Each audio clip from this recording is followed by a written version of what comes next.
Daniel stepped out of his car and looked around. The neighborhood was quiet. Too quiet. Neatly cut grass. White fences. Identical houses standing in perfect rows. It looked like the kind of place where nothing bad ever happened. Birds were chirping, and the afternoon sun reflected softly on the windows. On the surface, it felt peaceful. Safe. Daniel took a deep breath. This was supposed to be a new beginning. He opened the trunk of his car. Inside were boxes, clothes, books, a coffee machine, and a framed photo wrapped carefully in cloth. He had just arrived, not even 5 minutes in, and hadn't yet unlocked the front door of the house. Then he heard footsteps. 3 people were walking toward him from the sidewalk. 2 men and 1 woman. They were all wearing neat clothes and confident smiles. Each one held a clipboard. The woman in the center walked slightly ahead of the others, as if she was in charge.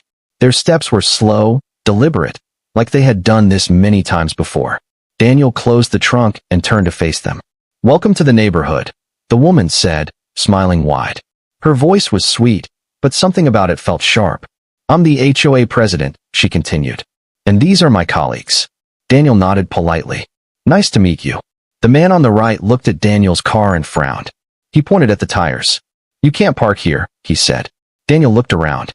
"This is my driveway." The man flipped a page on his clipboard. "According to HOA rules, new residents must register vehicles before parking. This is a violation." The other man stepped forward. "There's a fine." "How much?" Daniel asked calmly. The woman smiled again. $500. Payable today. Daniel didn't argue. He didn't raise his voice. He simply listened. Around them, curtains moved. Neighbors were watching. Some peeked through blinds. Others stood quietly on porches, pretending to check their phones. No one said a word. Daniel felt it clearly now. This wasn't a welcome. This was a test. "I just arrived," Daniel said. "I haven't even entered the house yet." The HOA president shrugged. "Rules are rules. If you don't pay, we escalate." "Escalate how?" Daniel asked. Her smile faded just a little. "We can tow your car. Add daily fines. File a violation notice." Daniel nodded slowly, as if thinking. The man with the clipboard leaned closer. "We don't like trouble here. People who follow rules live peacefully. People who don't last long." There it was. The threat. Daniel glanced at the paper they handed him. It was filled with small text, warnings, and bold red numbers. It looked official. Scary. Designed to make people panic. But Daniel didn't panic. He had seen documents like this before. Many times. "Do I have time to read this?" Daniel asked. The woman checked her watch. "You have 10 minutes. Daniel smiled slightly. "That's enough." He walked to the front steps of the house and sat down with the paper. The HOA members stood nearby, whispering to each other, confident that the fear would work. But as Daniel read, something interesting happened. His face didn't tighten. His breathing didn't change.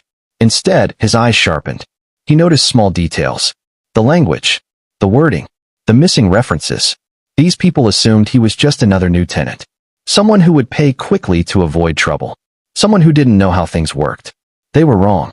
Daniel folded the paper neatly and stood up. "I'll get back to you," he said. The woman raised an eyebrow. "Today?" Daniel nodded. "Of course." He unlocked the door and stepped inside his new home, leaving the HOA standing outside in the sun. As the door closed, the woman's smile disappeared completely. "That one's going to be difficult," she muttered.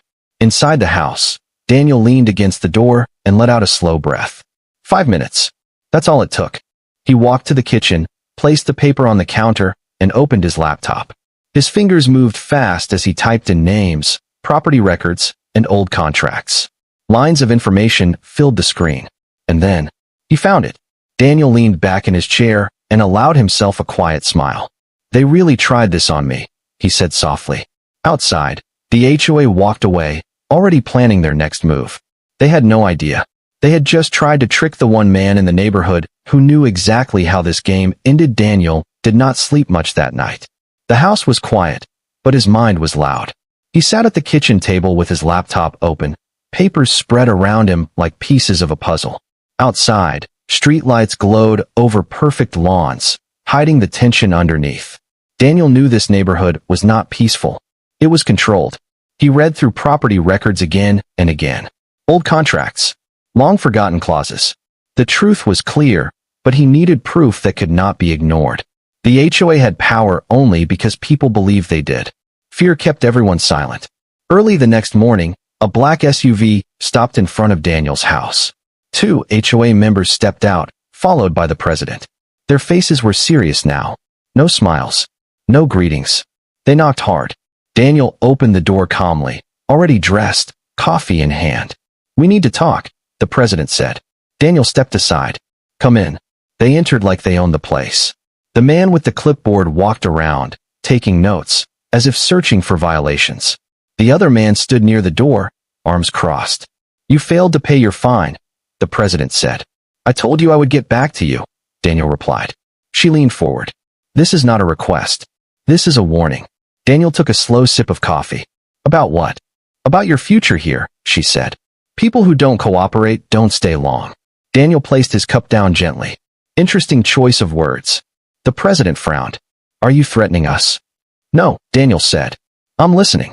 The man with the clipboard slammed his papers on the table. "Your car will be towed today. Additional fines start now, and we will contact the property owner." Daniel looked up. "Which one?" All three paused. "The owner of this house," the man snapped. Daniel nodded. "Please do." The president narrowed her eyes. "You think you're smart." Daniel smiled faintly. "I think I'm patient." The HOA president straightened. "This community has rules. We enforce them. No one is above them." Daniel stood and walked to the window. Outside, neighbors pretended not to look. Curtains moved. A child stopped playing and was pulled inside by a parent. "Tell me something," Daniel said without turning. "How long have you been doing this?" The president hesitated. "Doing what?" "Using fear instead of fairness," Daniel said. Silence filled the room. "You should be careful," the other man warned. "We can make this very expensive." Daniel turned back, calm as ever. "You already have." The president laughed coldly. "You moved here yesterday. You don't know how things work." Daniel walked to the table and slid a single document forward. "I know exactly how one thing works." They glanced at it, but didn't read. "Get a lawyer," the president said. "You'll need one." Daniel nodded. "I have." They left without another word. The door closed hard behind them. Minutes later, a tow truck slowly drove past Daniel's house, then stopped at the corner. The driver waited. Daniel watched from the window, hands in his pockets. Across the street, an elderly woman finally stepped outside. She looked nervous. "They always do this," she whispered. "I'm sorry." Daniel smiled kindly. "Thank you for telling me." She looked surprised. "You're not scared?" Daniel shook his head. "No, but I understand why others are." That afternoon, Daniel received 3 emails, each one harsher than the last. Fines, deadlines, legal threats. He read them carefully, then forwarded them all to one contact. His lawyer replied with one sentence. "You were right. They overstepped." Daniel leaned back in his chair, eyes steady. The HOA thought they were tightening the net. They didn't know they had just given him everything he needed. As evening came, the tow truck left without taking the car. The street returned to silence, but the tension stayed. Daniel knew this was only the beginning. Power never gives up easily. It pushes harder first. Somewhere nearby, the HOA was planning their next move, convinced they were still in control. Daniel closed his laptop, confident. Tomorrow, the balance would start to change. The quiet neighborhood would soon learn that authority without truth always collapses when faced by someone who understands the rules better. The next morning arrived quietly, but Daniel felt a shift in the air. He stood by the window, watching the street as the sun rose. Everything looked normal. Clean sidewalks, parked cars, calm houses. But Daniel knew calm was only a mask. Underneath it, fear still lived. He spent the morning organizing papers. He printed contracts, highlighted clauses, and arranged everything in neat folders. Each document told a story the HOA never wanted told. These were not new papers. They were old. Signed years ago, forgotten by people who believed no one would ever read them again. Around noon, Daniel walked outside to check his mailbox. As he did, a man from 2 houses down hurried over. He looked nervous and kept glancing around. "You should be careful," the man whispered. "They don't like people who ask questions." Daniel nodded politely. "Thank you for the warning." The man hesitated. "They fined me last year. For trash cans. I paid because I was scared." "You're not alone," Daniel said calmly. The man sighed. "Everyone here is scared." That word again. Scared. Daniel watched him walk away, shoulders heavy. He understood now. This was not about rules. It was about control. That afternoon, the HOA president sent another notice. This one was longer, colder. It mentioned lawyers, court dates, and eviction steps. The language was meant to crush hope. Daniel read it slowly, then smiled. They were digging deeper. He picked up his phone and made a call. Yes, Daniel said when the line connected. I need a full ownership breakdown. Land, leases, everything. He listened carefully, then thanked the person and hung up. As the sun lowered, Daniel sat at his desk and thought about the past. Years ago, he had learned a hard lesson. Power rarely shows itself loudly. It hides in paperwork, in signatures, in lines no one reads. While others rushed, Daniel had always slowed down. That habit had saved him many times. A notification popped up on his laptop. The file had arrived. Daniel opened it, and his expression turned serious. The document confirmed everything. The HOA did not own what they claimed. They managed properties, but the land beneath several homes belonged to a private holding group. That group belonged to Daniel. Not openly, not loudly, but legally. He leaned back in his chair, feeling the weight of it. This was not about revenge. It was about truth. And truth, once revealed, could not be ignored. That evening, a meeting notice appeared on every door in the neighborhood. Emergency HOA meeting. Mandatory attendance. Daniel read the flyer and smiled faintly. They're nervous, he said to himself. Neighbors gathered that night in the community hall. Rows of folding chairs filled the room. People whispered, confused and worried. At the front, the HOA board sat behind a long table, faces stiff and tight. The president stood and cleared her throat. We are dealing with a serious compliance issue, she announced. Daniel sat quietly near the back.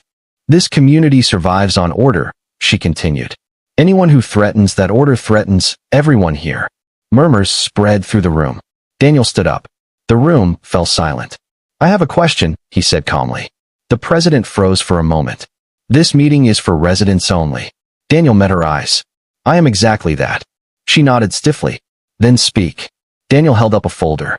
Can you explain why the HOA is issuing fines on land it does not own? Gasps filled the room. The board members exchanged panicked looks. The president forced a smile. That is incorrect. Daniel opened the folder and placed copies on the nearest table. These are public records. People leaned forward. Whispers turned into shock. The president's voice shook. This meeting is over. Daniel remained standing. No. This conversation is just beginning. For the first time, fear changed sides. The HOA had ruled through silence for years. Tonight, silence broke. And once broken, it could never be fully repaired again. The room stayed silent after Daniel spoke. No one moved. The folding chairs creaked as neighbors shifted, unsure of what to do next. For years, they had come to meetings like this, listened quietly, and gone home afraid. Tonight felt different. The HOA president forced a short laugh. This is misinformation, she said quickly. You are confusing people. Daniel stayed calm. Then explain it. She avoided his eyes. Legal matters are handled privately. A man in the front row stood up. His voice shook. Is it true? Do you even own the land? The board members whispered among themselves. One of them wiped sweat from his forehead. Daniel spoke again. No one here is in trouble for asking questions. You deserve answers. The president slammed her hand on the table. Enough. This meeting is adjourned. She stood up to leave, but Daniel stepped forward.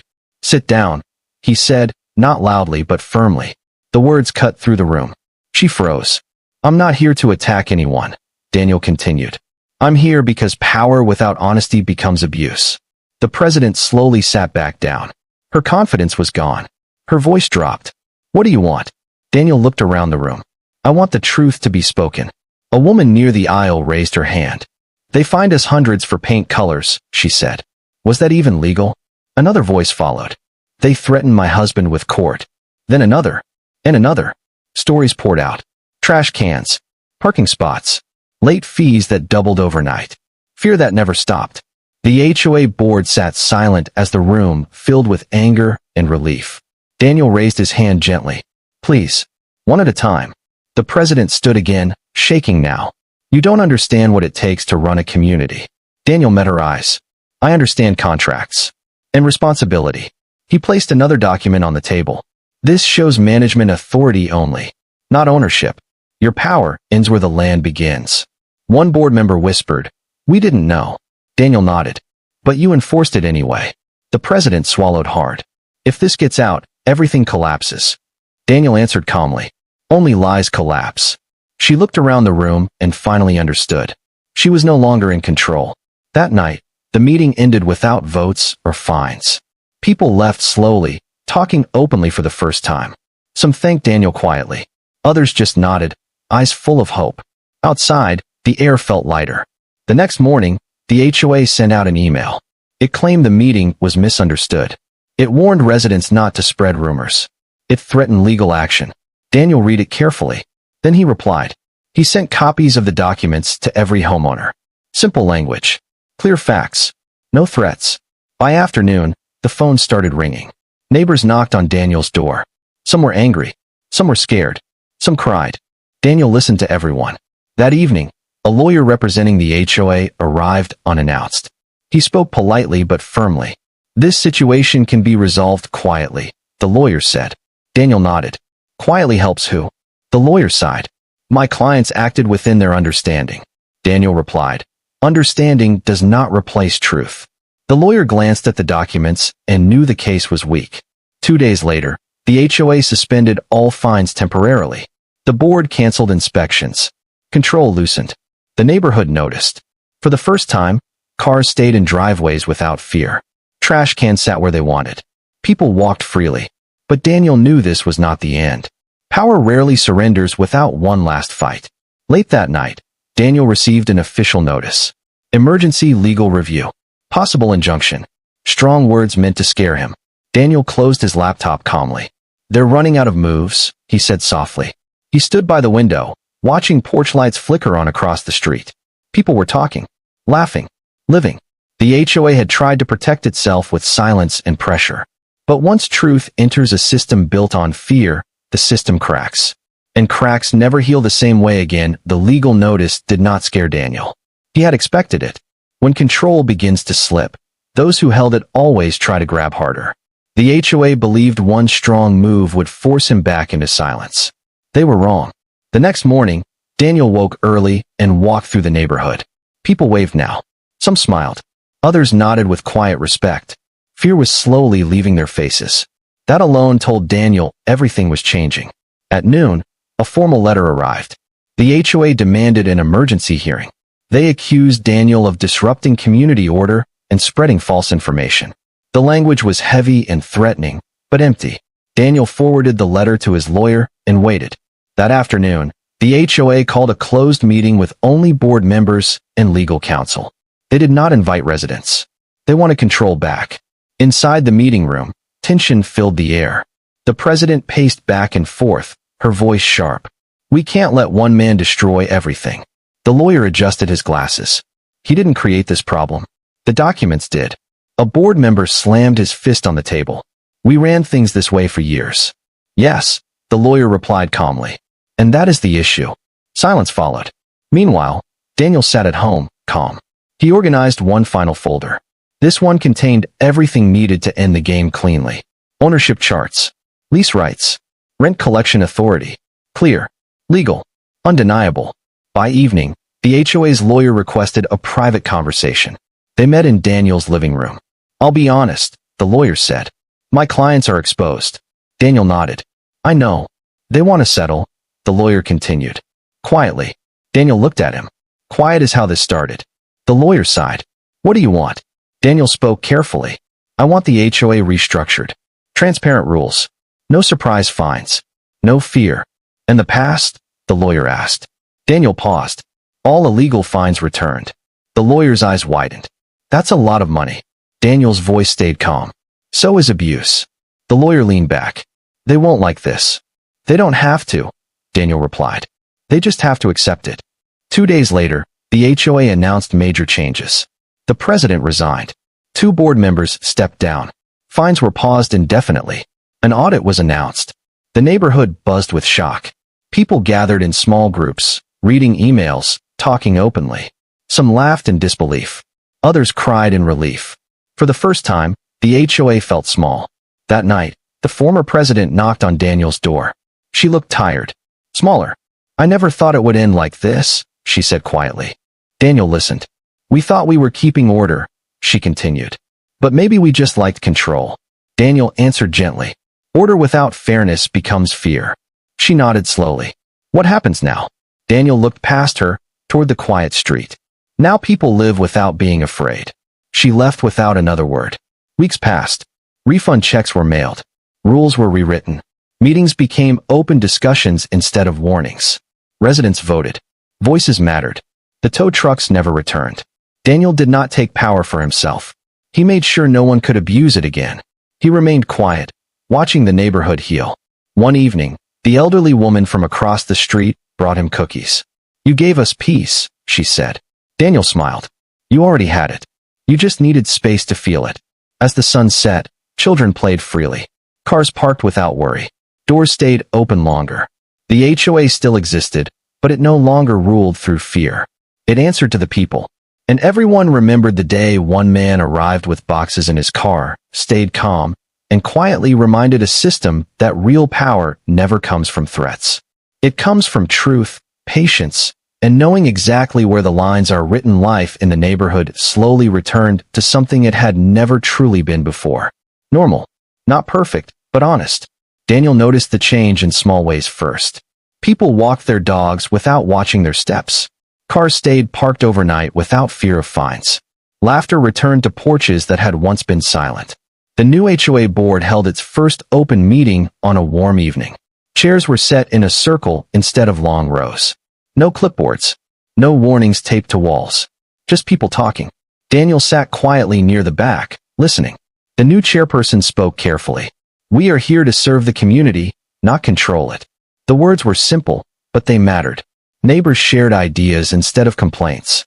Rules were discussed openly. Votes were taken with raised hands, not silent pressure. The room felt lighter, as if a heavy door had finally been opened. Daniel did not speak much. He did not need to. His work was already done. Outside, the neighborhood looked different too. Lawns were no longer identical. Small gardens appeared. Wind chimes hung from porches. Personal touches returned, signs of people finally feeling at home. One afternoon, Daniel walked past the community board. Someone had posted a handwritten note. Thank you for standing up when we were scared. Daniel paused for a moment, then kept walking. He never saw himself as a hero. He simply refused to accept fear as normal. That choice had changed everything. Months later, property values rose. Not because of strict rules, but because trust had returned. Families stayed longer. New residents arrived without being greeted by threats. The HOA still collected fees, but now they explained why. Budgets were shared. Decisions were voted on. Power became responsibility instead of a weapon. One evening, Daniel received a letter. It was from a man who had moved away years earlier. I left because I couldn't take it anymore, the letter said. I heard what you did. I wish I had stayed. Daniel folded the letter carefully. He understood that fear steals time, and time never comes back. As seasons changed, Daniel settled into a quiet routine. Morning walks. Coffee on the porch. Conversations with neighbors who once avoided eye contact. The street no longer felt watched. One night, a storm passed through. Heavy rain, strong wind. A tree fell across the road, blocking access.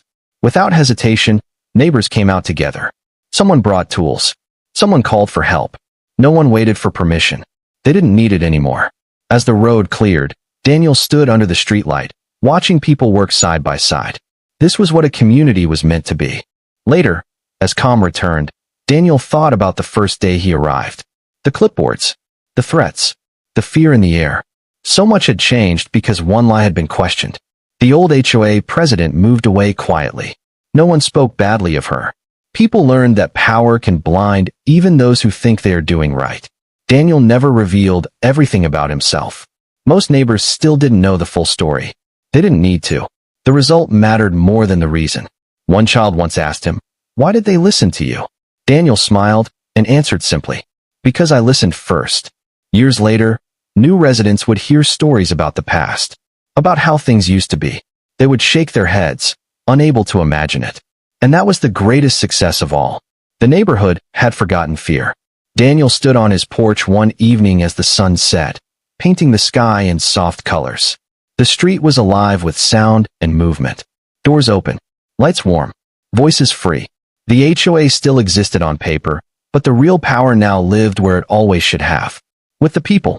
Daniel took a slow breath and smiled, knowing that sometimes the strongest change comes not from shouting, but from quiet confidence, patience, and the courage to say no when everyone else stays silent.